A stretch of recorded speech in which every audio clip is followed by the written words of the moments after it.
Myślę, że to już jest dobry moment, żeby rozpocząć. Dzień dobry Państwu, Janusz Maruszewski, Strefa Inwestorów. Jest czwartek, 6 listopada 2025 roku. Minęła godzina 10 i miło mi Państwa powitać na spotkaniu z przedstawicielami spółek Cyberfolks oraz Shopper, a są już z nami.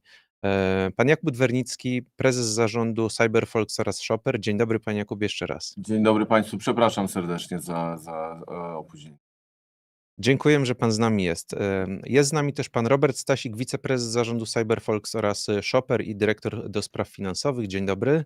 Dzień dobry Panie Rektorze, dzień dobry Państwu. Jest z nami Pan Łukasz Piecuch, Chief Technology Officer w Shopper. Dzień dobry. Cyberfolks, dzień dobry, witam Państwa. Tak, dzień dobry. Oraz Pan Adrian Słowik, dyrektor R&D w Shopper, jak rozumiem. Tak, dzień dobry, witam serdecznie. Dzień dobry. Połączy się z nami w późniejszym czasie pan Łukasz Balec, Head of AI Product w Shopper. A teraz przechodzimy już do prezentacji.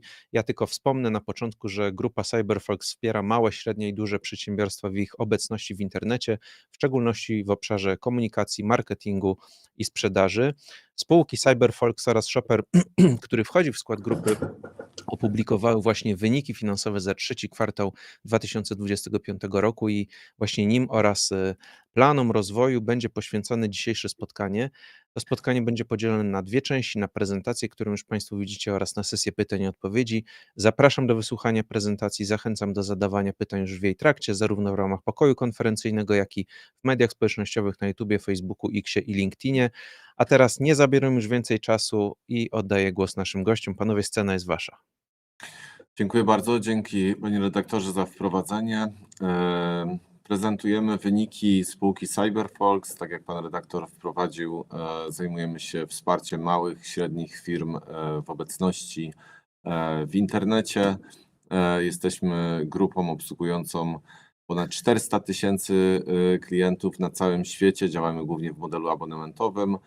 Natomiast nasze przychody w tej chwili już powoli zbliżają się do 1 miliarda złotych i cały czas rosną. Warto tutaj zwrócić uwagę, że dostarczamy naszym klientom pełen taki ekosystem rozwiązań, zaczynając od infrastruktury serwerowej, przez miejsce na strony internetowe, rejestrację domen, certyfikaty SSL, produkty z grupy Shopper, które są wsparciem merchantów w obecności w internecie, zarówno jeżeli chodzi o publikację sklepów internetowych, infrastrukturę taką związaną z integracjami, wszelkiego rodzaju właśnie integracje, automatyzacje dla merchantów e-commerce'owych. Coraz więcej AI, a będziemy dużo dzisiaj o tym mówić w dalszej części prezentacji, chwilkę po tej części finansowej. No i przede wszystkim spółka Vercom, która wspiera tych wszystkich naszych klientów w świetnej obecności w internecie, dostarcza im rozwiązania komunikacyjne, także związane z wykonywanymi transakcjami e-commerce'owymi, także pełne spektrum usług, które są potrzebne małym i średnim firmom i dużym także w obecności w internecie. Działamy globalnie, tutaj szczególnie spółka Vercom wspiera nas w obecności na rynkach zachodnich. Jeżeli chodzi o grupę Cyberfolks, jesteśmy obecni przede wszystkim na rynku Europy Centralnej. Mamy nadzieję, że też uda nam się poszerzyć to terytorium o kolejne rynki. Tutaj ten wykres, bardziej ten kwadrat przedstawia, w jaki sposób jesteśmy obecni przychodowo na tych rynkach. Cały czas oczywiście głównym źródłem naszych przychodów jest Polska, natomiast rośnie także znaczenie tych rynków zagranicznych i tutaj dosyć fajnie mamy pokazane, jak te przychody mamy zdywersyfikowane geograficznie. Rośniemy cały czas mniej więcej w tym samym tempie, jeżeli chodzi o wzrost przychodów, średnio na poziomie 33% przez te ostatnie kilkanaście lat, więc ta dynamika jest mimo wzrostu skali cały czas na takim dobrym, wysokim poziomie.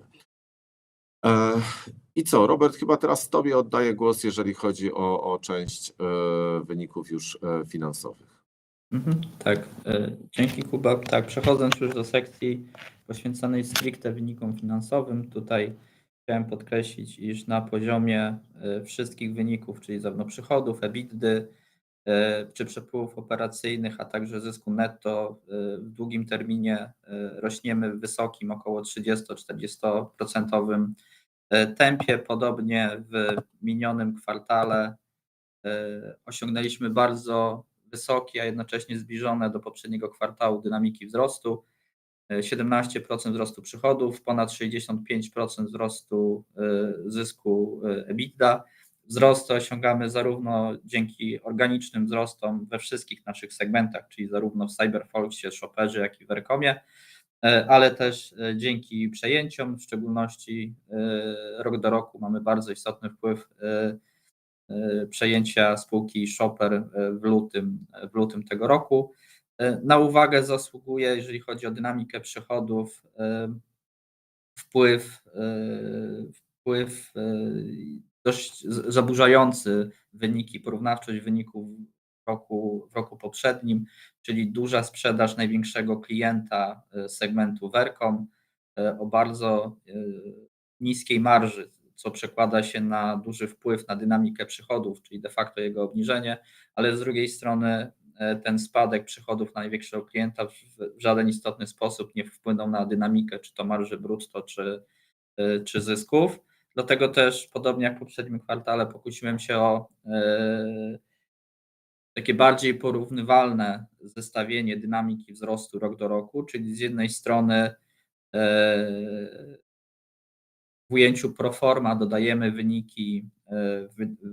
wyniki Shoppera w okresie porównawczym, tak abyśmy mieli takie pełne like for like porównanie, a także dodatkowo skorygowałem dynamikę przychodów właśnie o wpływ tego największego klienta i taki stricte organiczny, porównywalny wzrost na poziomie przychodów wynosi około 13%, a organiczny wzrost zysku EBITDA około 24%. Czyli mamy podobne dynamiki jak w poprzednich kwartałach. Widzimy tutaj efekt dużej koncentracji na bardziej marżowych usługach we wszystkich naszych segmentach, a także widzimy duży efekt dźwigni operacyjnej, tej skalowalności naszych usług, że jesteśmy w stanie rosnąć, zwiększać bazę liczby klientów, zwiększać przychody bez istotnego zwiększania bazy kosztowej. Tu też nie ukrywamy bardzo duży wpływ wykorzystania sztucznej inteligencji w naszych codziennych operacjach, który już widzimy i tak jak Państwo widzicie, przekłada się to również na nasze wyniki finansowe. Warto też wyjaśnić dynamikę zysku netto przypadającego akcjonariuszom jednostki dominującej. Na poziomie wzrostu organicznego widzimy tutaj stabilny wzrost we wszystkich naszych segmentach i podobnie jak w poprzednim kwartale mamy jeszcze wpływ czynników przejściowych związanych przede wszystkim z zaciągniętym zadłużeniem na przejęcie spółki Shopper, ponad 9 milionów kosztów odsetkowych od zaciągniętego kredytu. Dla przypomnienia, przejęcie spółki Shopper zrealizowaliśmy w całości o finansowanie dłużne, bez sięgania po equity, kwota ponad 500 milionów złotych.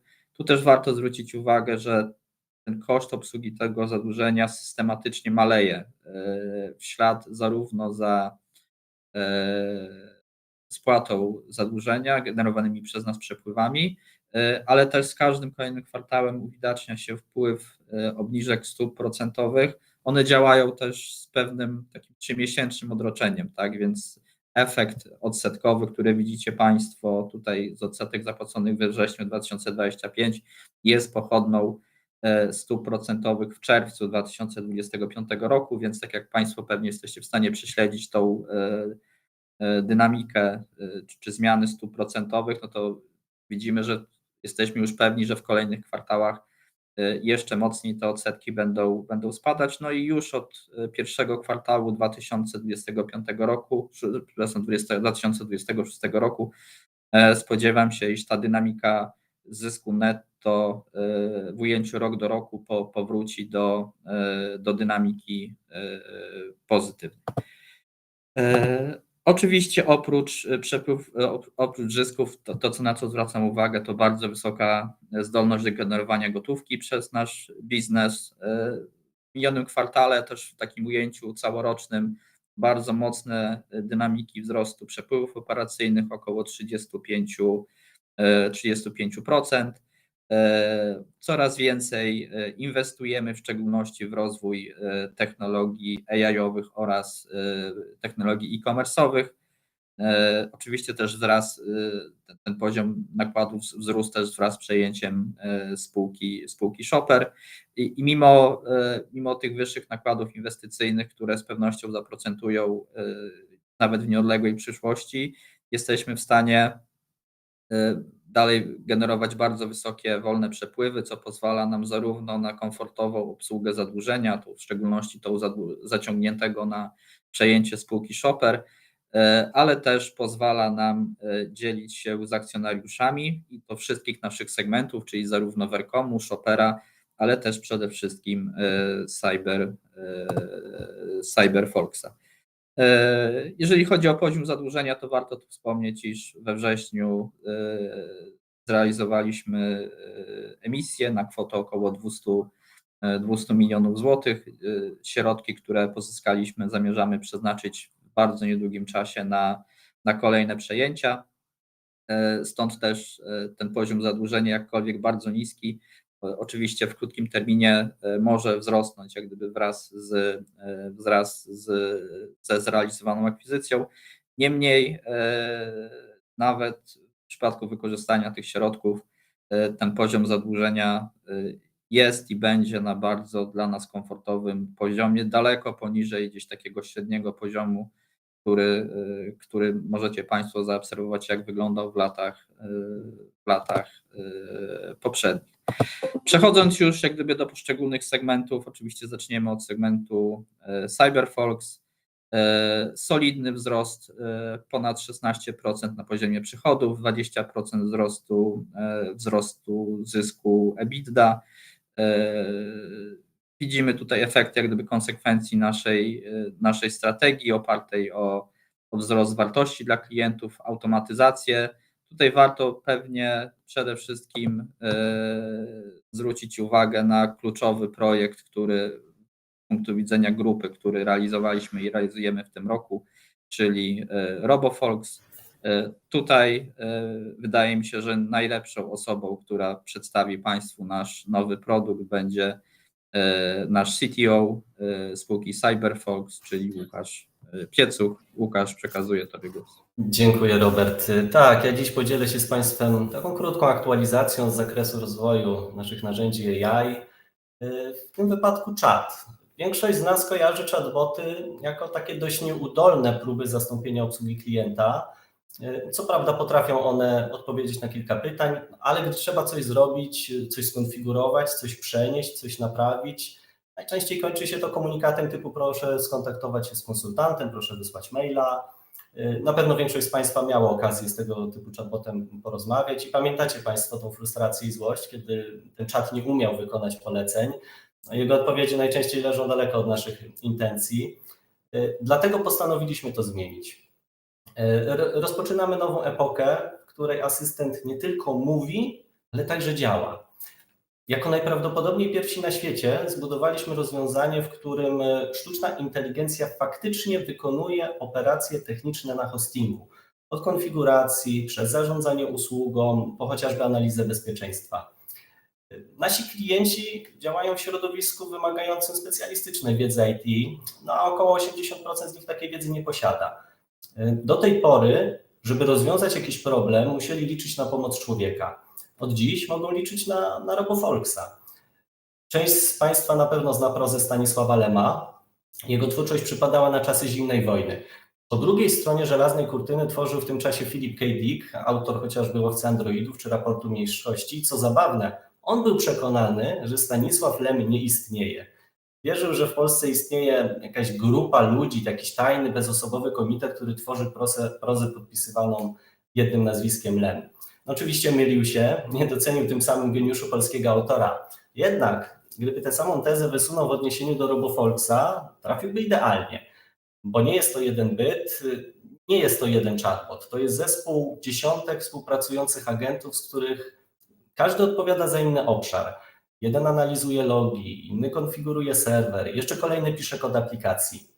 One razem tworzą taki inteligentny, samoorganizujący się ekosystem, który współpracuje ze sobą, żeby dostarczyć klientowi konkretne rozwiązanie. Z użytkownikiem komunikują się co prawda jednym interfejsem, dzięki czemu wydają się być jednym bytem, ale stąd właśnie płynie taka ogromna funkcjonalność i skuteczność naszego rozwiązania. Przygotowaliśmy taką krótką ilustrację w formie wideo, którą mam nadzieję uda nam się odtworzyć. Ona pokaże kilka przykładów zastosowania naszego chatbota. OK, widzimy. W Polsce działa dziś ponad 2 miliony domen. Za każdą z nich stoi ktoś, kto chce być wyżej w wynikach wyszukiwania, być bardziej widocznym, bardziej skutecznym.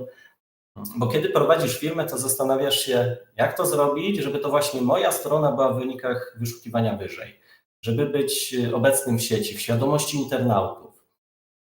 Jednym z pierwszych pytań, jakie zadają sobie nasi klienci, jest, czy w ogóle wyszukiwarka widzi moją stronę.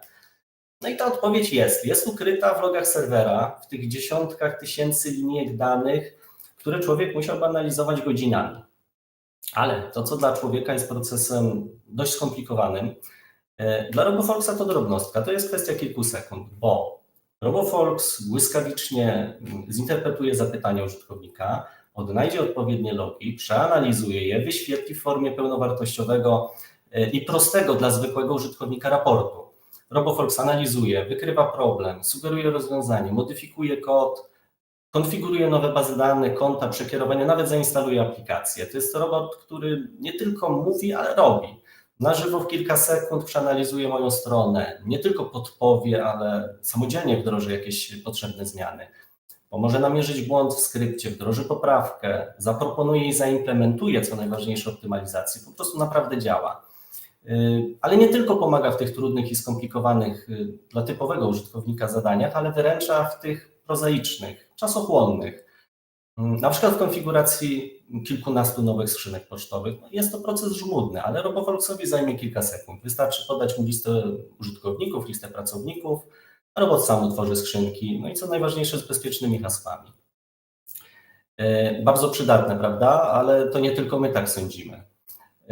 To także opinia korzystających z tego rozwiązania klientów. Codziennie takich opinii przybywa, nawet kilkanaście. Nasi użytkownicy bardzo cenią sobie współpracę z RoboFolksem. Warto podkreślić, jak bardzo humanizują oni to rozwiązanie. W recenzjach, które są wystawiane w internecie, chociażby na platformie Trustpilot, pojawiają się takie słowa jak wielka przyjaźń, dać mu premię, dać mu podwyżkę. To są autentyczne cytaty z recenzji. Co zabawne, niektórzy nawet wracają do rozmowy z RoboFolksem już po wystawieniu opinii, tylko po to, żeby mu o tym powiedzieć. Te recenzje dowodzą, że udało nam się połączyć technologię i ludzkie emocje, czyli Cyber i Folks.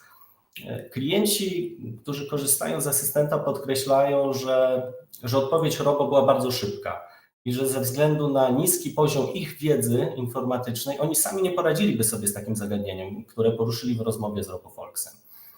Wniosek jest prosty. RoboFolks trafia zatem do tych użytkowników, którzy po prostu go potrzebują najbardziej. Co dalej? Dalej rozwijamy CyberMind, czyli ten nasz core, ten fundament, tę platformę, która zarządza całym zespołem agentów RoboFolksa i pozwala nam go uczyć nowych umiejętności. To dzięki tej platformie możemy rozwijać asystenta w kierunku kolejnych funkcjonalności, chociażby związanych z dosprzedażą kolejnych usług, z upsellem, z raportowaniem czy inteligentnymi rekomendacjami dla klientów.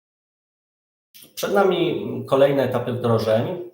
Ekspansja zagraniczna. Pracujemy nad uruchomieniem RoboFolksa w naszych markach w Rumunii, w Chorwacji, ale przede wszystkim integracja CyberMinda z platformą Shopper w rozwiązaniach AI, które również powstają w tej marce, a o których za chwilkę powiedzą więcej nasi koledzy.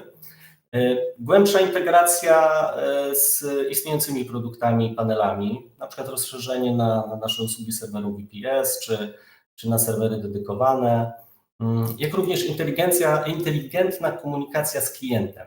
Taki prawdziwy opiekun klienta na każdym etapie jego obecności w naszym ekosystemie. Bo RoboFolks już teraz rozumie kontekst rozmowy, historię kontaktów z klientem, analizuje wcześniejsze zapytania, wcześniejsze zgłoszenia, zakupy klienta, jego zachowania w panelu, ale dzięki rozwojowi platformy CyberMind będzie w stanie nie tylko reagować na potrzeby, ale przewidywać je z wyprzedzeniem, co sprawi, że RoboFolks i cały ten nasz stack AI-owy staje się integralnym elementem całej podróży klienta, nie tylko narzędziem do rozwiązywania konkretnego problemu. Ja bardzo dziękuję. Z mojej strony to wszystko. Cieszę się, że mogłem się z Państwem podzielić tym kolejnym krokiem nowym. Dzięki Łukasz bardzo i teraz oddaję głos Robertowi, który przedstawi jeszcze wyniki Shoppera, a później opowiemy troszeczkę bardziej o samym segmencie właśnie shopperowym w ujęciu takim produktowym także. Tak, jeżeli chodzi o wyniki w trzecim kwartale spółki grupy kapitałowej Shopper, widzimy tutaj podobny trend jak w poprzednim kwartale, około 12% wzrostu przychodów, ponad 25% wzrostu skorygowanej EBITDA, bardzo mocny czysto organiczny wzrost, co pragnę podkreślić. Tutaj widać naszą koncentrację, widzimy mocny wzrost marży, rentowności na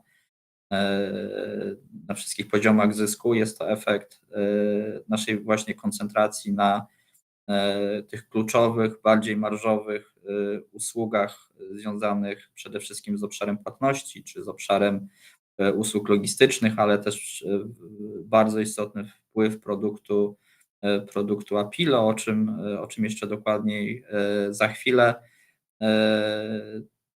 Tutaj też pragnę zwrócić uwagę, iż ta dynamika, czyli ta kilkunastoprocentowa dynamika wzrostu przychodów i zdecydowanie wyższa dynamika EBITDA pozostanie pewnie z nami przez najbliższych kilka kwartałów. Tutaj też jesteśmy na etapie, w szczególności tutaj w obszarze usług marketingowych wspierających działalność naszych merchantów, na etapie dość mocnej redefinicji jak gdyby tego obszaru, struktury tego działu, mocniejszej koncentracji na wzroście sprzedaży naszych klientów, a nie do sprzedaży jak gdyby naszych usług marketingowych, co powoduje też w krótkim terminie, przyczynia się do tego, że ta dynamika przychodów jest na poziomie raportowanym jest obniżona, ale procentuje to we wyższej dynamice zysków.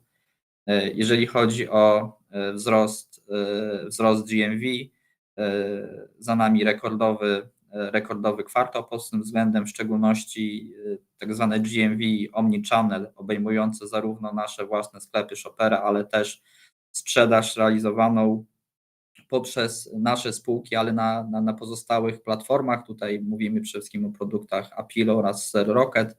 Ponad 55% wzrostu GMV w tym obszarze. W obszarze naszych sklepów podobna dynamika wzrostu GMV, około 11% rok do roku. W szczególności tutaj zwracam uwagę w tym kwartale podobnie jak poprzednim, na właśnie wysoką dynamikę produktów Apilo oraz Rocket. Tu w szczególności zwracam uwagę na relatywnie niski take rate obecny, czyli w przypadku produktu Apilo mówimy o około 0,1% take rate'u. Tutaj widzimy bardzo duży potencjał do dalszej monetyzacji, dalszego wzrostu przychodów z tego obszaru. Niemniej na ten moment jesteśmy bardzo mocno skoncentrowani na pozyskiwaniu nowych klientów. Tutaj mamy bardzo duże przyrosty, bardzo duże dynamiki i także w perspektywie najbliższych kwartałów koncentrujemy się właśnie przede wszystkim na dalszym pozyskiwaniu nowych klientów z tego obszaru, ale też rozbudowie nowe funkcjonalności, nowe produkty właśnie tych wspomnianych platform Apilo oraz Rocket. Tak, to pewnie tyle, jeżeli chodzi o wyniki finansowe segmentu. Teraz trochę więcej na temat naszego obszaru R&D, zastosowania AI. W pierwszej kolejności oddam głos Kubie. Tak, dzięki Robert za podsumowanie tych wyników i dynamik. Troszkę taki może trudny obrazek dla Państwa przygotowaliśmy, ale nawet patrząc na pytania, które się pojawiają, myślę, że warto, żeby chwilę czasu temu diagramowi poświęcić, ponieważ wszyscy zdajemy sobie sprawę, jak dynamicznie zmienia się w tej chwili rynek e-commerce'owy, SaaS-owy, w zasadzie w ogóle jak zmienia się świat pod kątem nowych rozwiązań AI. I postaraliśmy się na tym rysunku, no jakby zakładając, że cała gra, która toczy się, jeżeli chodzi o uwagę konsumentów, ale także to, co dzieje się po stronie merchantów, jest trochę grą o sumie zerowej, więc jeżeli ktoś ma zyskać, drugi musi stracić, to postaraliśmy się to właśnie tutaj na tym obrazku ująć. Jakie mogą być perspektywy zarówno od strony tych platform, które są bliżej klienta, jak i tych, które są bliżej merchanta, do których my się zaliczamy. I teraz jakby tak o co chodzi w tym obrazku. Z jednej strony pokazujemy rynek konsumencki, z drugiej strony pokazujemy merchantów i tak po kolei takimi warstwami zaznaczamy z jednej strony infrastrukturę, taką, która jest potrzebna temu merchantowi, integrację, ale także tą warstwę styku z klientem, gdzie dokonuje się sprzedaż. Jak widzicie Państwo, to nie jest wcale taki prosty układ, jeżeli chodzi o liczbę narzędzi, które są potrzebne do tego, żeby sprzedawać, i też tutaj można pewnie łatwiej zrozumieć trochę, czym jest dzisiaj grupa Shopper, jak dużo skomplikowanych narzędzi dostarcza. Oczywiście nie wszystkie z tych rzeczy, które tutaj widzimy na tym rysunku, dostarcza Shopper. Te, które dostarcza Shopper, są zaznaczone takim niebieskim kółeczkiem z napisem Shopper. I teraz jakby kolorami zaznaczyliśmy to, co w naszej ocenie, oczywiście ktoś może się z tym nie zgodzić, ale to jest nasza wizja taka zmian, jakie będą się dokonywały na rynku, co będzie zyskiwało na znaczeniu, co będzie malało na znaczeniu, a co w jakiś sposób pozostanie stabilne. I teraz jakby od dołu zaczynając, wierzymy w to, że zmniejszy się rola na przykład systemów ERP, może nieznacznie, ale jednak zmniejszy się, natomiast będą zyskiwały systemy PIM, czyli Product Inventory Management, czyli cała część, gdzie klienci trzymają informacje o produktach i dalej mogą zarządzać cenami, sprzedażą tych produktów i tak dalej. Będzie zyskiwał będzie narzędzie OMS, czyli Order Management System, czyli to wszystko, co dzieje się zaraz po złożeniu zamówienia, jak to zamówienie jest procesowane, jak jest wysyłane. Mniej więcej bez zmian pozostanie część WMS, czyli ta związana z magazynowaniem, i bardzo zyska na znaczeniu część związana z przetwarzaniem danych. O tym za chwilę jeszcze więcej będzie, dlaczego tak się stanie, będzie opowiadał Adrian, będzie opowiadał Łukasz, ale dane to trochę taka nowa ropa, można powiedzieć, i dlaczego to takie ważne, zaraz Państwu o tym opowiemy. Kolejna rzecz to jest ta warstwa integracyjna, którą mamy częściowo w Apilo, częściowo w Shopperze. Widzimy tutaj rosnącą rolę, żeby już tak może nie zagłębiać się w poszczególne te części, bo jest ich sporo, natomiast widzimy rosnącą rolę AI konektorów. Czyli pewnie wszyscy jesteście świadomi, że niedawno czat OpenAI poinformował o rozpoczęciu współpracy choćby z Shopify'em czy Etsy, jeżeli chodzi o możliwość robienia zakupów bezpośrednio w OpenAI. Tych oczywiście później jest Grok, mamy Claude'a, mamy wiele innych jakichś narzędzi AI-owych, mamy Perplexity, z którego można korzystać, i zakładamy, że w każdym z tych, bo te firmy będą musiały iść jakąś drogą monetyzacji tych swoich rozwiązań, nie tylko jakby abonamentowych, ale także jakichś reklamowych, także jakichś związanych właśnie z obsługą e-commerce'u, i do tego będą służyły AI konektory. I naszym obowiązkiem, naszym jakby podstawowym zadaniem, dbając o interesy merchantów, a tym zajmuje się Shopper, jest dostarczenie właśnie takich AI konektorów. I to jest coś, nad czym dzisiaj już w Shopperze pracujemy, tak samo jak i pracujemy nad Omnichannelem. Dzisiaj dzięki Apilo, dzięki SellRocketowi wielu naszych klientów może sprzedawać wieloma kanałami. I w tym rozumieniu storefront, który dostarczamy w Shopperze, jest jednym właśnie z takich kanałów. Tak? I teraz patrząc na tą stronę styku z konsumentem, no to Jeżeli nadal wracamy do tego, że to jest gra o sumie zerowej, no to jeżeli ktoś zyskuje, a zakładamy, że będą zyskiwać ci agenci AI, czyli właśnie będziemy robić trochę więcej zakupów, niekoniecznie na marketplace'ach, ale za pomocą agentów AI, no to zakładamy, że te marketplace'y trochę utracą. I tu jest oczywiście pewne zastrzeżenie, bo można powiedzieć, ok, jeżeli marketplace'y szybko zorientują się w tej sytuacji i wypuszczą swoich agentów AI, co też już w niektórych sytuacjach się dzieje, no to oczywiście na tym zyskają, no ale to w naszym rozumieniu to się trochę przesunie z takiego klasycznego rozumienia marketplace'ów w stronę agentów AI. No i zyskuje social commerce, takie rzeczy jak TikTok, zakupy na TikToku czy zakupy na Instagramie. Także tutaj, jeżeli będziecie Państwo mieli później dalsze pytania w zakresie tego, to chętnie odpowiemy. Natomiast takie trochę wyjaśnienie, jak obecna sytuacja zmian związanych z AI-em, pojawianiem się nowych możliwości dokonywania zakupów internetowych może wpływać na ten ekosystem Shopera, jak może wpływać na naszych merchantów i w jaki sposób my dzisiaj już to adresujemy, żeby dla merchantów, żeby nasi merchanci na tym skorzystali, a nie stracili. Dziękuję i oddaję głos w tej chwili Adrianowi Słowikowi, który opowie Państwu właśnie trochę więcej o tym, jak my dzisiaj podchodzimy do tematu danych w Shopperze. Dziękuję, Kuba. Faktycznie w ostatnich miesiącach położyliśmy duży nacisk na dane. Utworzyliśmy zespół Big Data i od razu rozpoczęliśmy pracę nad nowoczesną platformą, która pozwoli nam przetwarzać dane naszych merchantów. Dzięki pracy Macieja Obody wraz z zespołem Data zyskaliśmy infrastrukturę, która pozwala nam na współbieżne przetwarzanie wszystkich tych naszych źródeł. I cała siła tego naszego narzędzia właśnie polega na tym, że możemy łączyć różne źródła danych i mamy co przetwarzać, bo dziennie agregujemy około 0,5 miliarda różnych zdarzeń. Nasi merchanci mają bardzo dużo danych.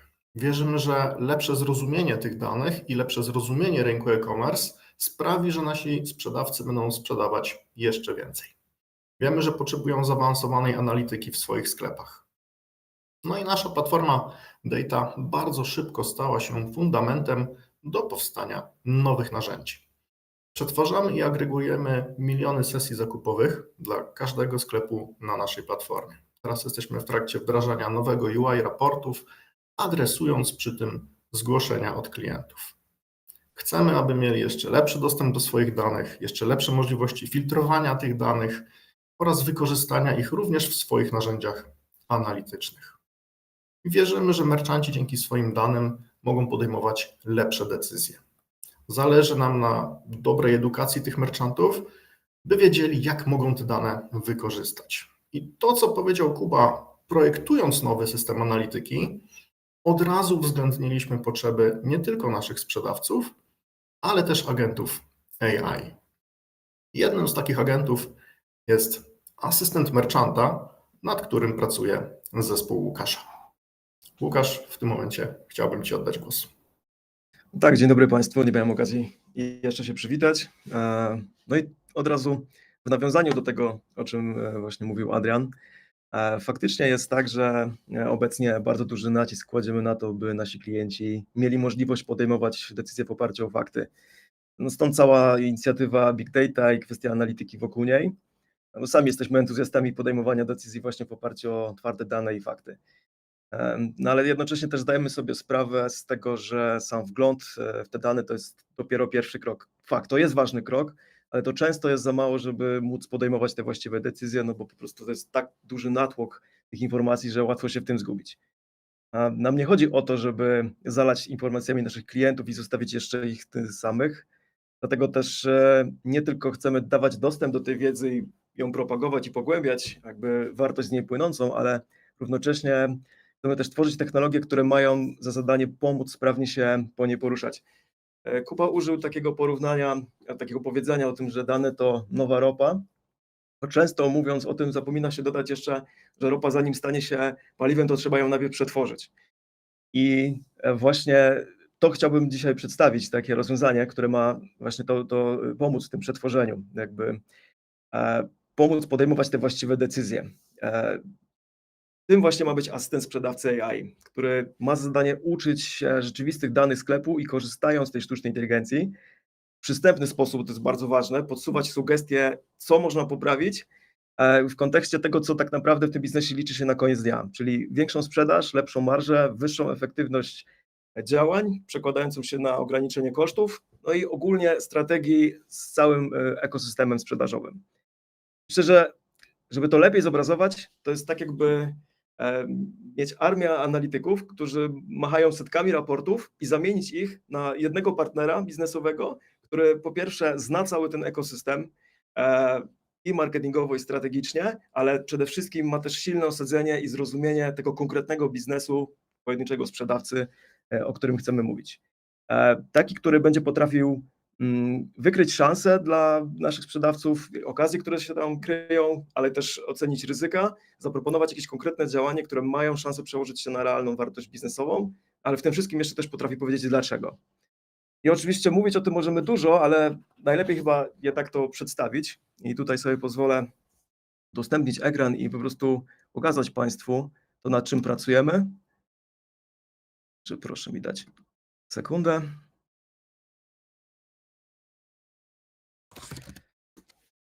Tak. I oczywiście zanim zaczniemy,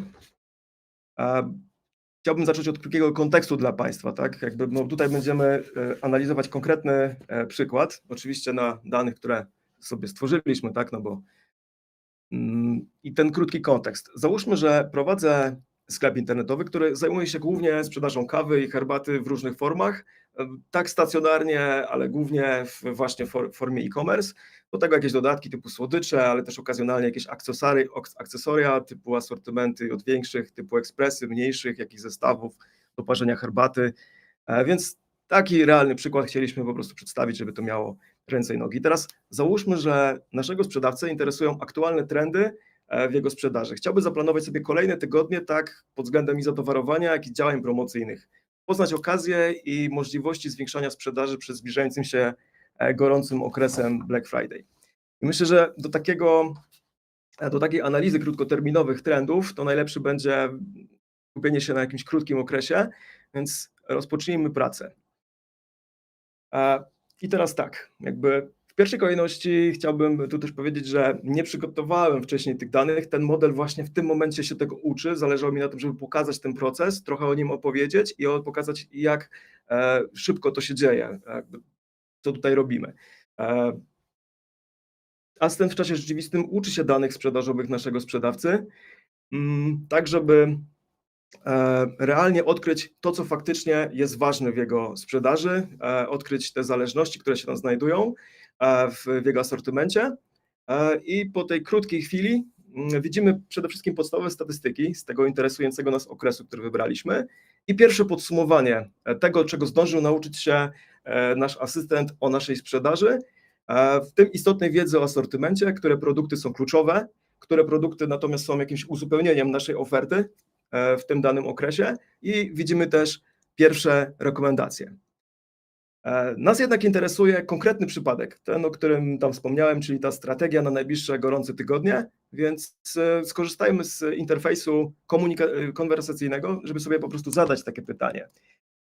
I to będzie, jak przygotować się przed zbliżającym się Black Friday. Zależy nam na tym, żeby przede wszystkim zobaczyć, co rozumie ten asystent sprzedaży i jakie okazje on widzi dla nas. Jakby to już używając tej całej wiedzy, którą zdążył się nauczyć i którą już mamy. Dobrze, to jest świetny jakby tutaj początek, bo on faktycznie mówi o tym, że jakby o tej strategii promocyjnej, o ofercie cenowej, o przygotowaniu ofert. Dobrze, super, ale chcielibyśmy w takim razie, żeby przedstawił nam konkretne propozycje ofert.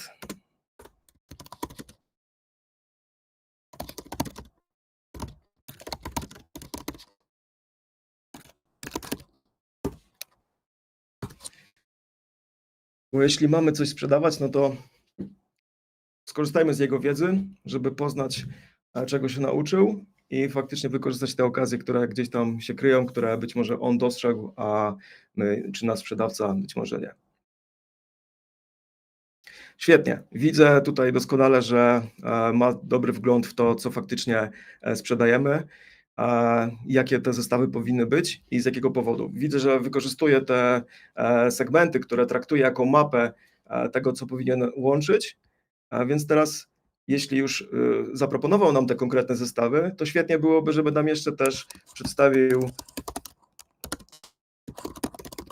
promocję tych zestawów, bo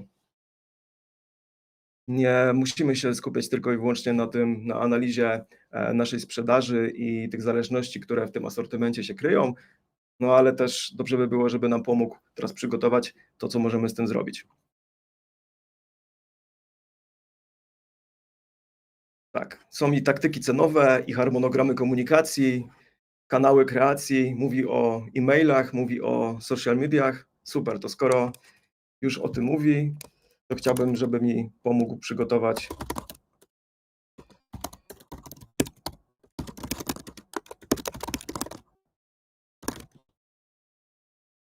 a propos tej promocji. To, co tutaj jest bardzo ważne, to to, że nasze narzędzie łączy właśnie to takie podejście do danych, których my najlepiej wiemy, co w nich się znajduje, całą tą strukturę, o której mówił tutaj Adrian, to, że my potrafimy budować własne modele, takie, które uczą się zależności naszych sprzedawców i lewarujemy to tymi dużymi modelami, które mają całą wiedzę o tym wielkim ekosystemie, czyli łączymy te dwa światy ze sobą. Świetnie. Podsumował już mi to w ten sposób, to teraz ja go poproszę o to, żeby faktycznie stworzył jeszcze takie podsumowanie tej naszej rozmowy a propos tej strategii, produktów i tego, co faktycznie chcemy promować, w jaki sposób. Także dajmy mu dosłownie chwilę, żeby zobaczyć, jak to będzie wyglądało.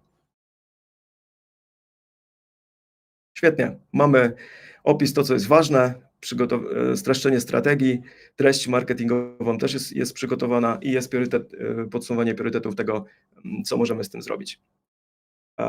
Tutaj też w tym momencie zachęcę Państwa do tego, żeby być może są jakieś pytania, które można było mu zadać, żeby to nie było tak, że tylko ja przygotowałem jakiś skrypt, tylko mamy tutaj tą otwartą platformę, możemy go zapytać w kontekście tej kawy, działań promocyjnych, trendów, strategii, także możemy go przetestować, więc jeśli są jakieś pytania, no to ja chętnie tutaj oddam pole do tego, żeby je zadać.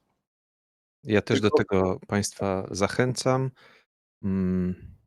Zaczekajmy chwilę, może jakieś pytanie się pojawi, ale może ja bym skorzystał z okazji i idźmy tą drogą tych marżowych produktów, no bo ta marża wśród sprzedawców jest rzeczą chyba najważniejszą.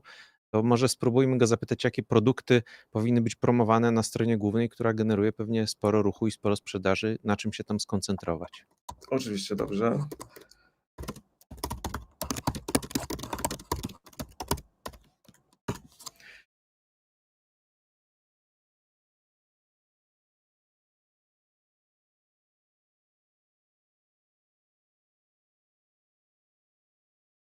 Tak, mamy tutaj już odpowiedzi. Faktycznie. Odniósł się do tych segmentów premium, czyli to, co przynosi najwięcej zysku i są najbardziej marżowe. I jeszcze dodatkowo zasugerował połączenie tego w zestawy, ale widzę, że nie tylko, ponieważ też wskazuje na te mniej przychodowe segmenty, których właśnie warto łączyć jedno z drugim, które są wtedy uzupełnieniem i daje takie większe pole do tego, żeby organizować w odpowiedni sposób tym naszym asortymentem, żeby to płynnie pracowało. Świetnie. Mamy jeszcze, pojawiły się pytania, ale może w takim razie, skoro jesteśmy jeszcze przy tym wątku, to na jakie produkty przeznaczyć największą część budżetu sprzedażowego? No bo wiadomo, nie jest on z gumy. Już zadaję takie pytanie.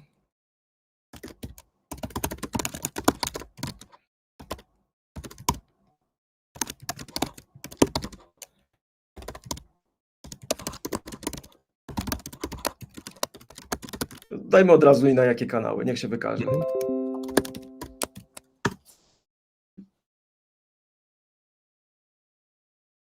I bardzo ważne jest to, że on jakby porusza się w obszarze tych segmentów, które wspominałem na początku, których też widzieliśmy wizualizację. On to traktuje jako taką mapę wartości. I to też przekłada się na to, że dużo łatwiej jest zrozumieć, kiedy on o tym potem mówi i z czego to wynika. Co my tutaj mamy? O czym on odpowiedział? Na które produkty zwiększyć? Tak, barista w domu, zestaw degustacyjny, przeznaczyć budżet, to właśnie e-mail marketing i rozpisuje każdy z tych kanałów. O, i nawet ma konkretne propozycje w kontekście tych segmentów, o których właśnie przed chwilą mówiłem. I tutaj jeszcze tym bardziej jest, pracuje cały czas w kontekście tego Black Friday, więc cały czas jesteśmy właśnie w tym konkretnym kontekście, co przekłada się na tą realną wartość tu i teraz, a nie jakichś hipotetycznych scenariuszy, do których trzeba byłoby się odnosić i mapować na nasze konkretne tutaj scenariusze tu i teraz. A to może jeszcze jak mamy wzmożony ruch, skoro zbliża się Black Friday, to cross-selling i upselling, czyli może coś w stylu jakie dodatki, jaki upsell w koszyku jeszcze proponować klientowi, co będzie najskuteczniejsze. Okej, czyli jakby to... Jakie jakie dodatki będą skuteczne w koszyku, najskuteczniejsze?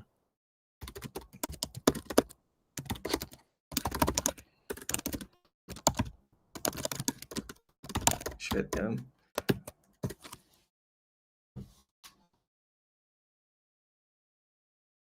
A to jeszcze, zanim tutaj to się generuje, to też powiem, co jest bardzo ważne jeszcze w kontekście tego, że my pracujemy też na własnych modelach, bo pewnie pojawią się kwestie bezpieczeństwa.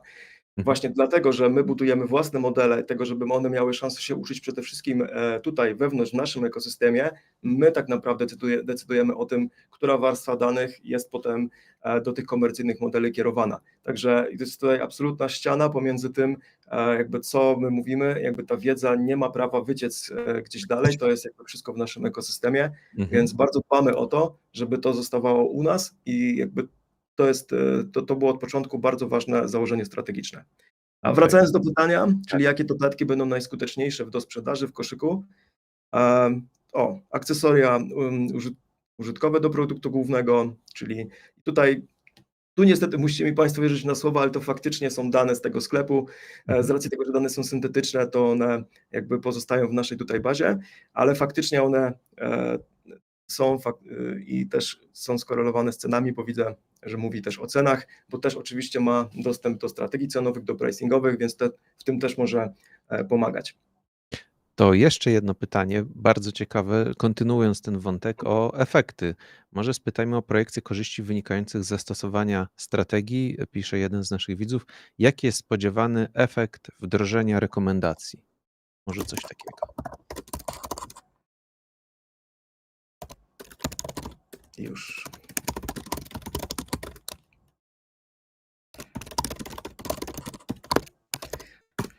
Bo rozumiem, że chodzi o konkretne liczby, nie tylko takie efekty bardzo wysokopoziomowe. Pewnie tak. Ja może spytam w momencie, kiedy tutaj sobie to generuje odpowiedź. Pojawiło się jeszcze kilka pytań. Czy na przykład można go zapytać, co oczekujesz, co zrobi moja konkurencja, jak na to reagować? Rozumiem, że nie do końca, bo on się nauczył na danych tylko z tego sklepu, na którym pracuje i to dotyczy po prostu tylko tego i wyłącznie sklepu, tak? Tak. To ja powiem może właśnie o tym więcej teraz. To super, że padło takie pytanie, bo chciałem o tym powiedzieć troszkę w kontekście planów. Obecnie jest tak, że to co tutaj widzimy, jest bardzo mocno w oparciu o twarde dane tego konkretnego sklepu, nie naszej konkurencji. Natomiast to, co my planujemy tutaj zrobić, to jak wcześniej mieli Państwo okazję słyszeć to, o czym mówi Łukasz Piecuch, czyli cały ten mechanizm RoboFolksa. I wspomniał też o tym, że chcemy to integrować w naszym ekosystemie shopperowym. I to nie ma na celu ta integracja tylko i wyłącznie dostarczenia funkcji, w którym my będziemy wtedy mogli konfigurować nasz sklep, tylko właśnie będzie też zintegrowana z tym asystentem. I wtedy asystent dostanie dostęp do tego ekosystemu agentów, którzy będą dedykowani do różnych zadań. To też o tym mówił Łukasz. I jednym z takich jego zadań będzie właśnie analiza konkurencji czy trendów, bo są teraz możliwości badania trendów tego, co się dzieje, tak żeby można było otrzymać z zewnątrz sygnał a propos tego, co należałoby zrobić, tak żeby to nie było narzędzie. Naszym celem jest przede wszystkim nie stworzenie takiego biernego narzędzia, w którym one będzie czekało na pytania, one ma być proaktywne. Docelowym formą tego asystenta będzie proaktywność, takim, w którym on będzie wiedział, co się dzieje na rynku, będzie umiał podpowiadać strategię cenową, tego, co potrzeba naszemu sprzedawcy, bo on to po prostu będzie wiedział z rynku, ale nadal będzie bardzo twardo osadzony na danych tego konkretnego sprzedawcy, bo będzie świetnie rozumiał ten biznes, bo będzie miał dostęp bezpośrednio do jego danych. One nie będą w żaden sposób przetworzone, dopiero my będziemy decydować o tym, jak te dane mają wyglądać, po to, żeby jak najefektywniej dostarczać wartość temu sprzedawcy, żeby on nie musiał się zastanawiać, tylko żeby to było właśnie proaktywne, proste i potwierdzone w faktach.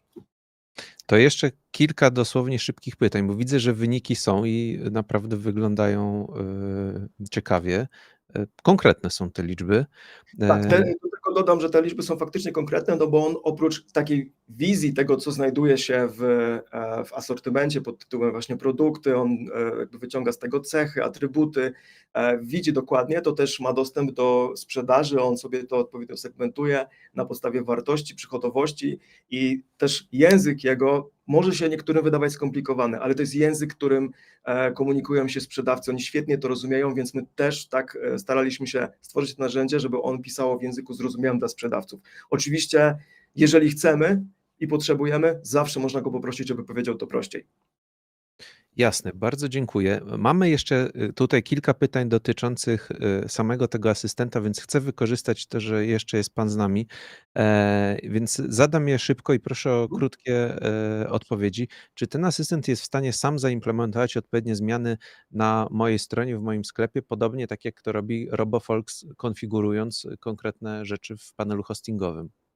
Myślę, że dokładnie jakby udzieliłem tej odpowiedzi minutę temu.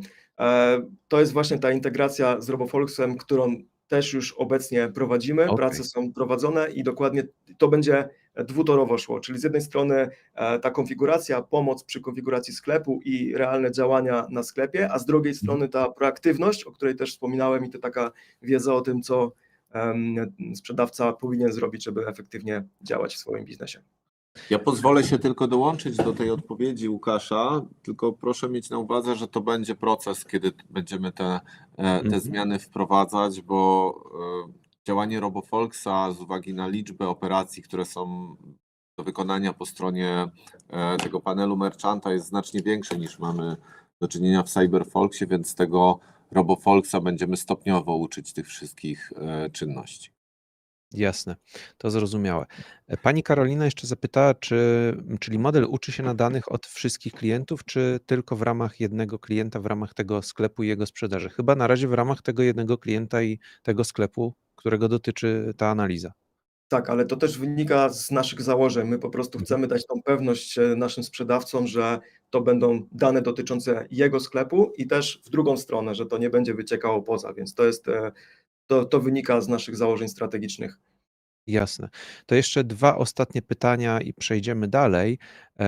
Czy ten asystent będzie miał dostęp do takich narzędzi jak na przykład analityka Google'a, Search Console, Clarity, czy coś takiego jest w planie? Dokładnie tak. Jakby w tym podejściu agentowym, w którym będziemy sobie tworzyć dostępy do zewnętrznych źródeł danych, to są jedne z kluczowych danych marketingowych, więc oczywiście, że będziemy do tego dążyć, żeby to się pojawiało tutaj. Bo tutaj nie chcemy tylko, tylko jeszcze powiem, że zaprezentowałem kontekst asortymentu, sprzedaży i tak dalej, ale my już teraz pracujemy nad tym, żeby tych kontekstów dorzucać więcej właśnie a propos kampanii, a propos konfiguracji sklepu, a propos wyglądu sklepu. To będą po prostu różne dostawiane klocki do tego agenta, który będzie świetnie rozumiał cały ekosystem sprzedawcy, nie tylko jakby jego jakieś fragmenty tej wiedzy, więc będziemy dążyć do tego, żeby zaopiekować to o taki pełny obraz. Świetnie to wygląda, naprawdę. No i kluczowe pytanie ostatnie i wracamy do prezentacji. Pytanie od merchantów, których pozdrawiamy. Pan Marcin, pan Grzegorz pytają, kiedy będą mogli z tego korzystać. Pewnie nie oni jedyni. Domyślam się, że to rozwiązanie budzi spore emocje. Naprawdę może być bardzo pomocne dla merchantów. Ja może na pewno będzie o tym mówił Kuba, o planach takich bardziej strategicznych. Ja tylko powiem o takiej naszej roadmapie. My na razie to testujemy tutaj wewnętrznie. Kolejnym krokiem jest zaproszenie do współpracy merchantów, takich realnych merchantów, którzy będą nam pomagali wyciągać faktyczną wiedzę, no bo to jest to też, co powiedział Kuba, my przede wszystkim tu jesteśmy, jakby tutaj tworzymy to z myślą o merchantach i chcemy, żeby to była tutaj dla nich wartość, więc my przede wszystkim będziemy chcieli wziąć ten feedback i przepracować to w taki sposób, żeby tą realną wartość faktycznie dostarczać. Świetnie, bardzo dziękuję. To jeszcze do tych pytań wrócimy potem. Chyba wracamy do prezentacji, rozumiem, tak? Dobrze.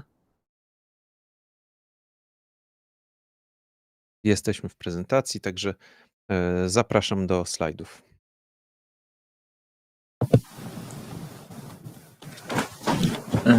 Tak. Czyli przechodząc już trochę może do sekcji Vercomu, znaczy ja od razu może przekażę, że myślę, że przejdziemy bardzo szybko przez segment Vercomu o godzinie 12. Również w strefie inwestorów odbędzie się webinar, na którym zarząd Vercomu przedstawi szczegóły omówienia trzeciego kwartału oraz plany na przyszłość, stąd też bardzo krótko, może dla tych Państwa, którzy nie będą mogli być obecni, dynamiki przychodów oraz skorygowanej EBITDA w analogicznym trendzie jak w przypadku pozostałych segmentów, czyli około kilkunastu procent wzrostu przychodów, mocny 23% wzrost zysku EBITDA. Tu warto zwrócić uwagę, iż te duże wzrosty spółka realizuje mimo relatywnie niekorzystnego wpływu kursu walutowego, w szczególności osłabienia się dolara względem zeszłego roku, co tym bardziej pokazuje, iż te wyniki pokazuje zdrowe fundamenty biznesu Vercomu i perspektywy dalszego wzrostu. Podobnie jak w pozostałych naszych segmentach, czyli w Shopperze i w Cyberze, bardzo duży nacisk na implementację i rozwój technologii AI-owych, w szczególności w produkcie MailerLite.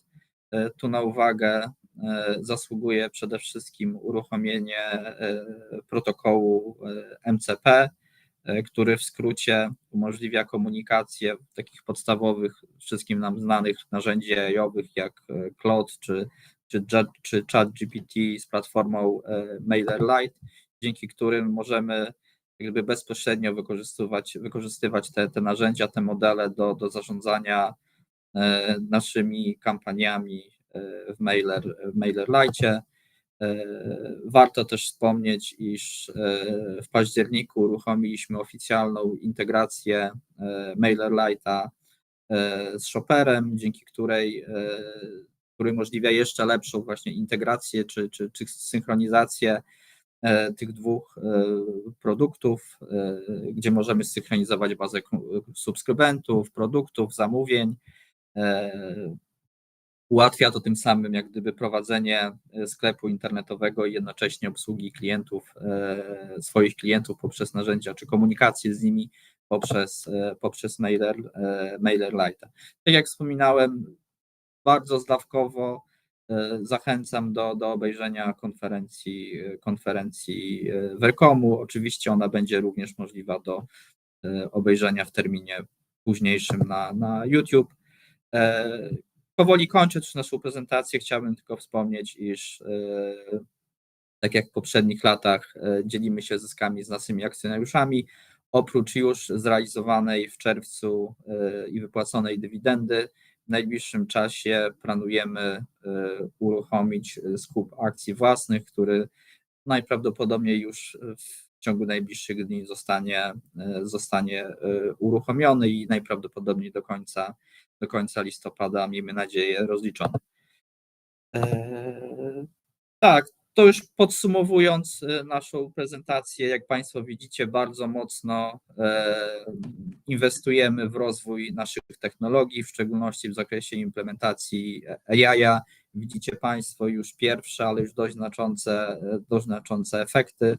Mamy na to spory budżet na dalszy rozwój, w szczególności dzięki przejęciu Shoppera mamy ogromny budżet, około 40 milionów złotych na dalsze inwestycje w tym obszarze i dalej chcemy budować europejskiego lidera w zakresie technologii cyfrowych, w szczególności z uwzględnieniem e-commerce'u. Już teraz w Polsce jesteśmy zdecydowanie największą platformą e-commerce'ową pod względem GMV, oczywiście wyłączając marketplace'y. W samym październiku około 2,2 miliarda GMV zrealizowanych na naszych platformach e-commerce'owych. Także Ja, dziękuję Robert, Państwu. Tak?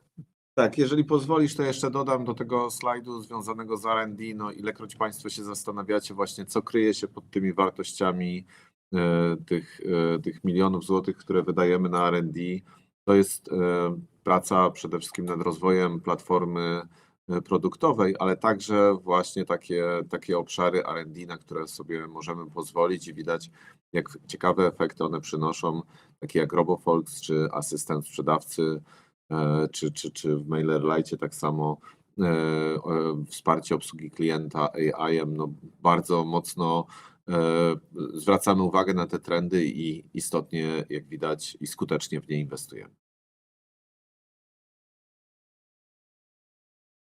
Tak, i możemy przejść do pytań. Tak jest, panowie. Bardzo dziękuję za ciekawą prezentację. Podobało mi się znowu pokazanie kolejnych produktów. Niesamowite tempo, w jakim udaje się wam to przygotowywać i wdrażać. Gratuluję wyników rekordowych po raz kolejny trzeciego kwartału. On już za nami, więc naturalne pierwsze pytanie, no jesteśmy już w najważniejszym okresie roku z punktu widzenia e-commerce'u. To nie jest oczywiście jedyna część waszego biznesu, bo są też inne, ale jak ten kwartał czwarty przebiega, co możecie panowie powiedzieć? Na pewno jest intensywnie. No tak, jest intensywnie i na pewno to, nad czym dzisiaj się koncentrujemy, to takim doraźnym w tej chwili wsparciem naszych merchantów w poprawie GMV i sprzedaży, którą mogą generować. Wydaliśmy raport, który stricte jest ukierunkowany właśnie na wzrost sprzedaży Black Friday. On był dystrybuowany około miesiąca temu do merchantów. No i dzisiaj nasze całe jakby działania takie jakby w zakresie customer success, ja nie mówię o tych działaniach R&D, które Państwu prezentowaliśmy, natomiast te działania w zakresie customer success koncentrują się na tym, żeby dla tych merchantów zapewnić jak najlepszą infrastrukturę. Tutaj sporo zainwestowaliśmy i cały czas inwestujemy, wymieniamy infrastrukturę serwerową, zwiększamy moce serwerowe w tej chwili około 3 razy, to z dużym zapasem. Wymieniamy infrastrukturę tak, żeby w żadnym momencie nie zabrakło mocy. Mieliśmy taką ciekawą historię z klientem Dary Natury, który po jakimś pożarze miał tak dużo odwiedzin, że gdzieś tam jakieś wewnętrzne limity, które normalnie mamy dla sklepów założone, zostały osiągnięte. Bardzo szybko mogliśmy sobie z taką sytuacją poradzić. Tutaj duże podziękowania dla działu sprzedaży, działu technicznego, który w nocy zareagował na to i mogliśmy ten ogromny ruch obsłużyć. To nas też uczy jakby podejścia do tych takich sytuacji jak Black Friday, bo to proszę brać pod uwagę, że Black Friday jest takim uderzeniem w e-commerce. To jest tak jak, nie wiem, jakieś takie na filmach widzimy promocje w jakichś marketach, gdzie ludzie taranują się nawzajem. My to przeżywamy od tej strony elektronicznej i musimy być totalnie na to gotowi, więc tą gotowość na pewno zgłaszamy już w tej chwili i cały czas bacznie obserwujemy, żeby nie było tej elektronicznej takiej jakby tego, to znaczy chcemy tego szturmu, ale żeby on nie wyrządził szkód. Żeby naszym klęski urodzaju nie klientom. było. Dokładnie tak i jakby czujemy się tutaj komfortowo, jesteśmy na to gotowi. No to poniekąd odpowiedział pan też na pytanie o to, jakie oczekiwania macie dotyczące czwartego kwartału, o co pyta pan Adam, czy on może przekroczyć dynamiki odnotowane w Q3, szczególnie w segmencie e-commerce. Pamiętajcie Państwo, przepraszam, bo to chyba nie koniec pytania. Tak, to koniec Tak, pytania. koniec. Tak, pamiętajcie Państwo, Pytanie z tezą. że jakby dynamiki zależą od wielu rzeczy. takich niezależnych od nas, krótko mówiąc, od makroekonomii. Na pewno sprzyja makroekonomii to, że po raz kolejny nastąpiła obniżka stóp procentowych i to na pewno jest czynnik generujący wzrost konsumpcji. Natomiast szereg różnego rodzaju takich geopolitycznych i makroekonomicznych czynników wpływa na to, w jaki sposób konsumenci podchodzą do konsumpcji. Mogę Państwu taką ciekawostkę powiedzieć. Dzień, w którym drony we wrześniu wleciały do Polski, był jednym z najgorszych dni e-commerce'owych w tym roku. To jest taka szybka korelacja, tak? To trochę tutaj Pewnego rodzaju zmrożenie to mogło wywołać. tak, nastąpił drastyczny spadek sprzedaży e-commerce'owej, wyraźnie widzialny, że my jako pewnie społeczeństwo troszeczkę się przestraszyliśmy, zapatrzyliśmy się w newsy, wiadomości i wstrzymaliśmy zakupy. Tak, oczywiście tam później per saldo to się jakoś w miesiącu wyrównuje, natomiast my jesteśmy jakby na takie czynniki wyeksponowani, że tak powiem, i to wszystko jakby od tego zależy. Natomiast tymczasem na ten czwarty kwartał patrzymy bardzo optymistycznie. To jeszcze jak pana mam, panie Jakubie, przy głosie, pan Michał prosi prośbę o standardowy update co do pipeline'u M&A. Ja tu dodam, pan Robert mówił o tej emisji, o tym pozyskaniu 200 milionów złotych nie tak dawno, bo we wrześniu. W tym kontekście wspomniał, że te przejęcia w niedługim czasie. Coś już macie na oku? Może to taką pewnego rodzaju wskazówką jest to, co pan pokazywał na slajdzie dotyczącym Shopera, na przykład ta warstwa styku z klientem. Panie Co redaktorze, szanowni państwo, wiecie, że nic na ten temat nie. Rozumiem. Przepraszam, ale to jakby dla także waszego dobra pracujemy nad M&A-ami. Mam wielką nadzieję, że może jeszcze w tym roku, a może jeszcze w tym miesiącu coś o tym powiemy, ale to jest wszystko, co mogę powiedzieć. Dobrze, bardzo dziękuję za tę odpowiedź. To kolejne pytanie. W kontekście Shopera, jakie są przewagi konkurencyjne Apilo versus Basecom oraz czy widzą państwo dodatkowe ryzyka związane z pozyskaniem nowego inwestora przez EIE? Jasne. No, nie nam pewnie komentować jakieś porównanie technologiczne między Apilo a innymi konkurentami. Mamy też w grupie Sell Rocket, który jest obok Apilo równie dobrym i rozbudowanym narzędziem i bardziej ukierunkowanym na dużych klientów. Dbamy o to, żeby nasza oferta była jak najlepsza. Dbamy o to, żeby właśnie klienci mogli skorzystać z tego całego dobrodziejstwa przetwarzania dużych ilości danych. Dbamy o to, żeby mogli korzystać z narzędzi AI-owych. Nie chciałbym odpowiadać na takie pytania, w jaki sposób różnimy się. No, gdzieś widzimy jakiś trend taki, że cały czas pozyskujemy sporo tych klientów. Natomiast ja nigdy jakby nie lubię odnosić się do rozwiązań konkurencyjnych. Dbamy o to, żeby nasze były jak najlepsze i tak bym tutaj zostawił tą odpowiedź. Natomiast jeżeli chodzi o tą drugą część pytania, inwestycja Montagu w EIE, no jest to fundusz, który nie jest w naszej ocenie funduszem dobrze jakby osadzonym w tych realiach e-commerce'owych. Jest to chyba pierwsza od lat inwestycja tego funduszu w Polsce. Znowu z uwagi na to, że w jakiś sposób w tym procesie byliśmy zaangażowani, nie chciałbym jakoś specjalnie komentować tego, natomiast znowu powiem tyle, my robimy swoje, my robimy to, żeby nasza oferta była absolutnie najlepsza i wierzę, że taka jest. Rozbudowujemy platformę w każdy możliwy sposób, zarówno z uwagi na narzędzia AI-owe, na funkcje te storefrontowe, które Państwu prezentowaliśmy w poprzednim kwartale, one świetnie zostały odebrane przez klientów. Inwestujemy w rozwiązania cross-borderowe, otwieramy się na większych klientów, więc to jest naszą rolą. Naszą rolą nie jest jakoś głęboko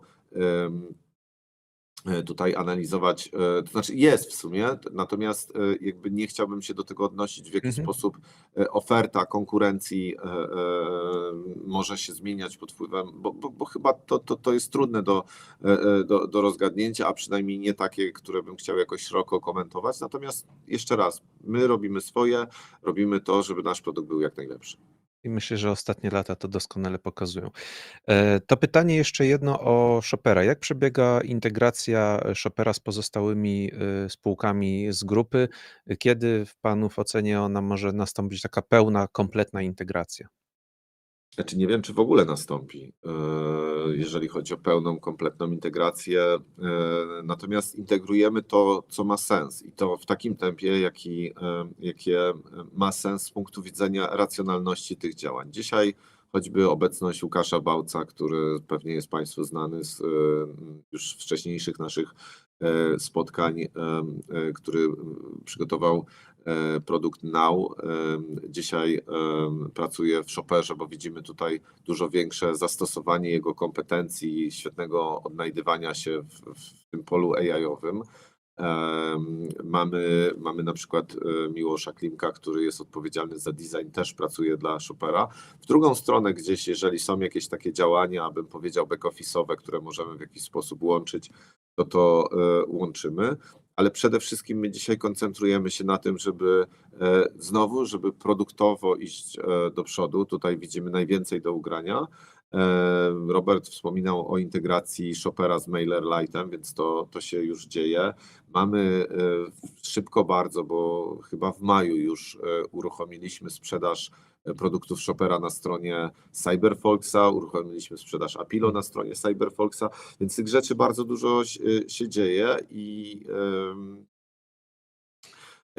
ja znowu bardzo jak wiecie Państwo, nie lubię tych takich synergii stricte kosztowych, bo one są takie w moim rozumieniu dosyć proste i niekoniecznie tędy powinno się iść zawsze. One dopiero na samym końcu, jeżeli porobimy te ważniejsze obszary od strony takiej, że mamy więcej przychodu, mamy lepszy produkt, mamy lepszy przepływ technologii i know-how, to się dzieje. Zobaczcie, no przecież RoboFolks, który jest świetnie odebrany przez klientów CyberFolksa i Łukasz Piecuch, który jest odpowiedzialny za przygotowanie tego produktu, wspiera już dzisiaj realnie Shopera. Podobnie gdzieś mamy przepływ know-how, jeżeli chodzi o obsługę klientów. Odpaliliśmy bodajże w tym tygodniu, zwiększyliśmy czas obsługi klientów w Shopperze do 22 godziny, wcześniej to było do 18. To jest dzięki integracji też współpracy między działami obsługi klienta CyberFolksa i Shopera. Tu ogromne podziękowania dla Kajetana Janucewicza i Łukasza Dotonia z shopperowego zespołu. Uruchomiliśmy wreszcie w Shopperze obsługę klientów w weekendy. To się nie działo. Także tych pól jest bardzo dużo i to się dzieje i postępuje, ale czy taka pełna integracja nastąpi i czy ona miałaby sens, tego jeszcze bym nie powiedział. Okej, jasne. Bardzo dziękuję za taką kompleksową odpowiedź. Jest kilka pytań o AI, więc może nad tym tematem spróbujemy się pochylić i generalnie o wpływ Google i AI Overview z tego trybu AI, czy tego, że ruch nawet przenosi się gdzieś częściowo wyszukiwanie do LLM-ów, do chatbota GPT na przykład. I tu jest pytanie też pana Łukasza, jak duży udział w całkowitym ruchu sklepów na platformie Shopper stanowi ruch organiczny? To ważne, wskazuje pan Łukasz, ponieważ wraz z wprowadzeniem przez Google funkcji AI Overview oraz AI Mode zmienia się sposób ekspozycji wyników organicznych. Te zmiany mogą realnie wpływać na widoczność i przychody sprzedawców korzystających z platformy Shopper i GMV. Czy Shopper monitoruje te dane i analizuje potencjalne skutki dla swoich merchantów w kontekście szczególnie tego, że zmniejszają Państwo z własnej oferty usług SEO?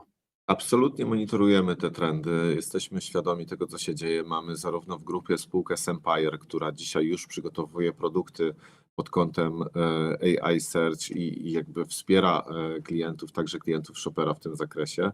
Od 4 listopada dołączył do nas w Shopperze Jacek Ziętkiewicz, który wrócił po 4 latach do Shopera, który budował dział marketingu i kampanii dla merchantów i tutaj bardzo mocno znowu to jest kolejny obszar, w którym AI będzie świetnie wspierał naszych klientów w efektywności kampanii. Jeżeli chodzi o efekt tego Google AI Overview, to on w jakiś sposób rzeczywiście, on mało dotyczy e-commerce'u, bym powiedział, dlatego że on bardziej dotyczy jakichś takich rzeczy typu blogi, newsy, jakieś konkluzje, które wynikają z tego, a nie da się tak podsumować produktów, bo one nadal się listują, proszę Państwa, Google. Oczywiście w searchu to jest tam spadek, natomiast on z drugiej strony, jak my patrzymy na to on się zamienia w lepszą jakość pozyskiwania tych leadów. I per saldo jest mniej jakby trafiku trochę, ale jest on wyższej jakości, jest lepsza konwersja i jakby z punktu widzenia klientów to nie powoduje spadków. Także to jest taka jakaś zmiana, bym powiedział, jakościowa troszeczkę. Pan Jacek bardzo ciekawe pytanie zadaje dotyczące Shopera. Czy e-commerce wykonywany przy użyciu AI, te systemy chociażby rekomendacji, jakieś rankingi, nie spowoduje spadku popytu na sklepy Shopera? No, skoro algorytm szuka produktów, to chyba wygląd sklepu nie może mieć aż takiego dużego znaczenia, wskazuje pan No Jacek. i to jest absolutnie świetne pytanie i spodziewając się takich pytań, mało tego, nie spodziewając się tylko takich pytań, ale wiedząc, w którą stronę ten świat idzie, przygotowaliśmy specjalnie właśnie dla Państwa ten slajd, który pokazywał ten skomplikowany obraz e-commerce'u. I jakby nawet jeżeli z punktu widzenia samego frontu, storefrontu, który i tak uważamy, że jakby jego rola nie spadnie, to w Shopperze mamy dużo więcej narzędzi, bo mamy całe te narzędzia integracyjne, mamy całe jakby znowu multikanałowość, która jest wymagana po stronie merchanta i my dostarczamy dużo więcej niż tylko sklepy. My dostarczamy jakby całą warstwę integracji, automatyzacji dla merchantów. To staraliśmy się w tym slajdzie przekazać. I szczerze powiem, nasza rola takiej spółki i takich narzędzi, jakie Shopper dostarcza, w naszej ocenie tylko rośnie.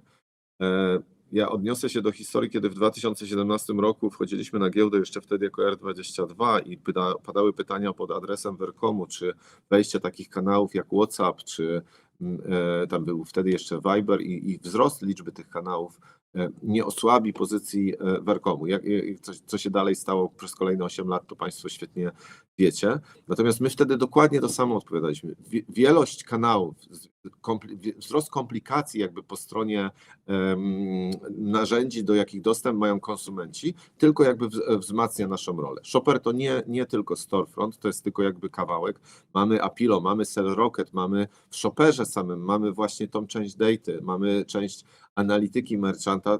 Jakby to tylko może oznaczyć, że jakby trochę cykl życia jakichś naszych produktów się zmieni, czyli pewne produkty, które wewnętrznie oferujemy, coś mogą stracić, pewne mogą zyskać, a naszą rolą jest obserwować to i właśnie te, które zyskają, jak najbardziej rozwijać i edukować merchantów, w jaki sposób mają z nich korzystać. Bardzo dziękuję. Pan Grzegorz pyta, powiedzieliście Państwo, że pracujecie nad AI Connectors. Czy możecie powiedzieć, co dokładnie za tym stoi? Czy szykuje się jakaś współpraca na przykład z dostawcami modeli LLM?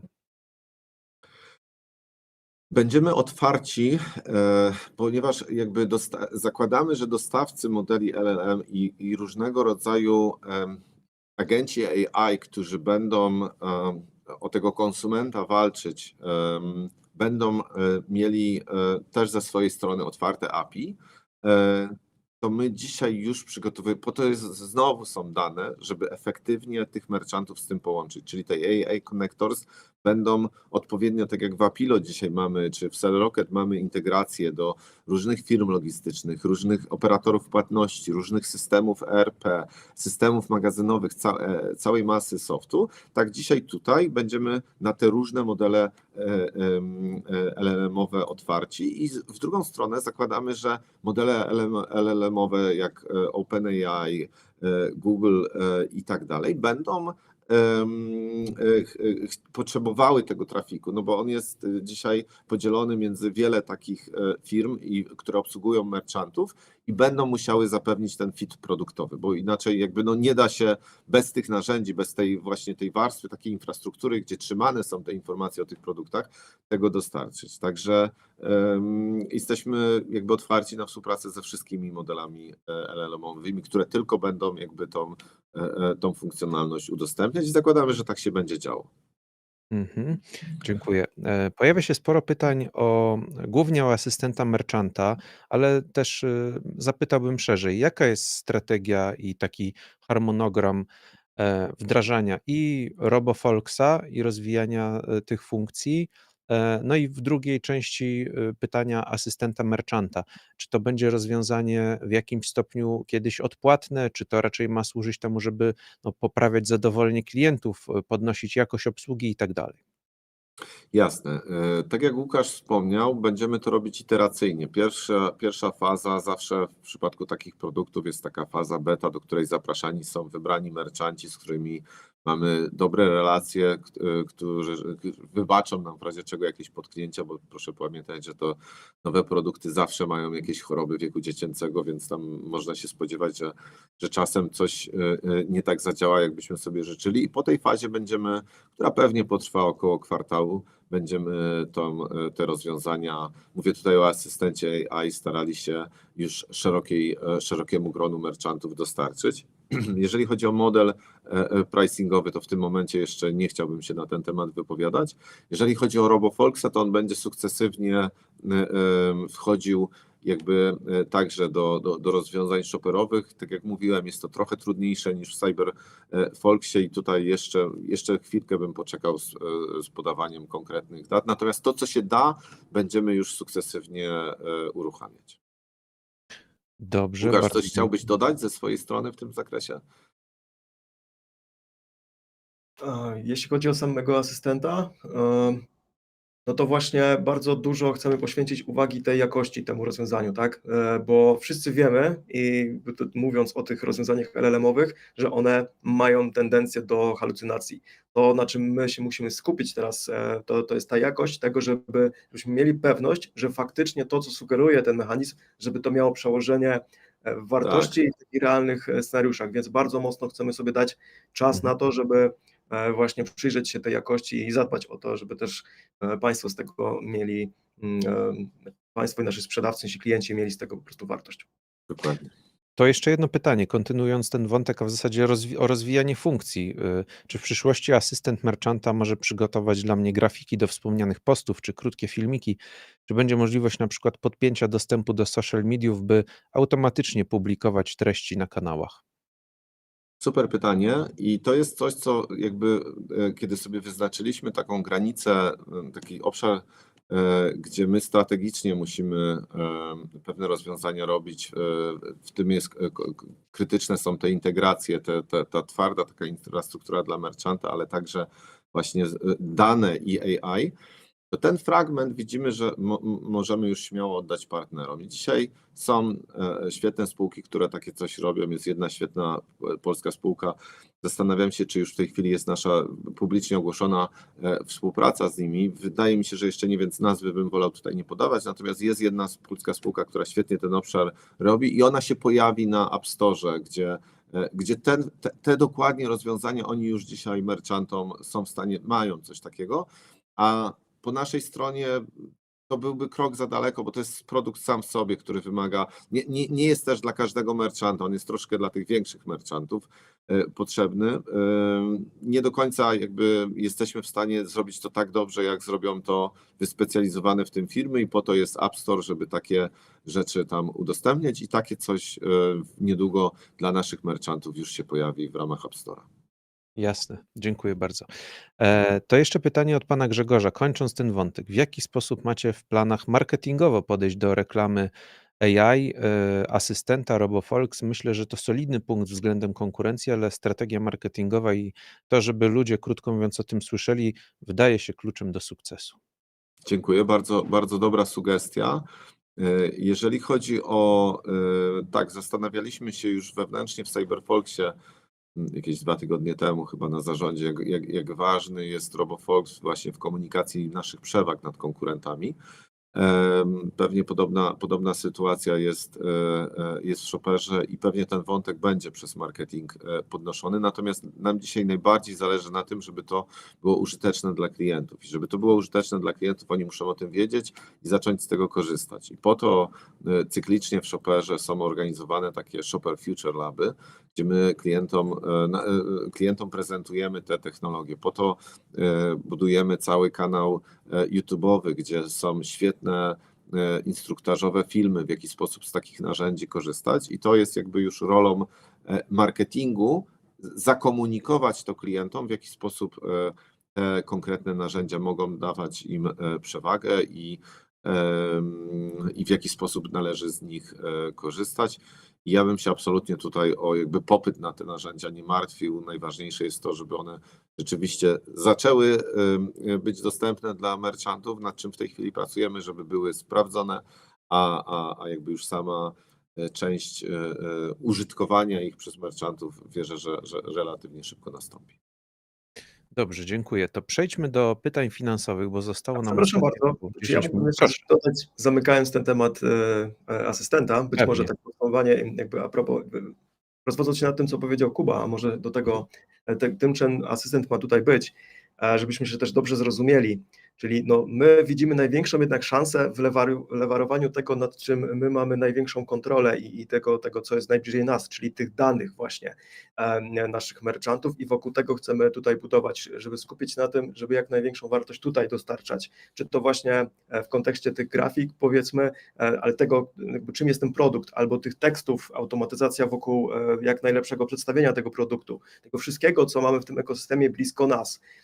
Właśnie w obrębie tych danych umieć przyłożyć tutaj tą siłę, żeby jak najwięcej tej wartości wyciągnąć z tego obszaru. Jasne, Także to doskonałe podsumowanie, myślę. To pytanie od pana Adama. Marża skorygowana EBITDA grupy wzrosła w trzecim kwartale do 35%, co stanowi wzrost o 10,4 punktu procentowego, głównie dzięki konsolidacji Shopera, wzrostowi organicznemu i automatyzacji, wskazuje pan Adam. Które segmenty lub inicjatywy, np. wdrożenie CyberAdmin, RCS czy synergie, były największymi jednorazowymi czynnikami wzrostu marży w trzecim kwartale, a które stanowią trwały, podtrzymywalny trend na przyszłe kwartały? Tak, znaczy tu warto wspomnieć o dwóch rzeczach tak naprawdę. Znaczy, tu zwracam uwagę, iż mamy w tym kwartale ten bardzo duży jednorazowy czynnik w postaci struktury przychodów i marży w segmencie Vercomu, tak? I tak naprawdę ten mocny wzrost marżowości to jest w dużej mierze efekt tej zmiany struktury, tak? Czyli w momencie, w którym w zeszłym roku, w 2024, nasz największy klient generował bardzo duże wolumeny wysyłek o bardzo Pamiętamy, niskiej była marży. wojna cenowa między dyskontami.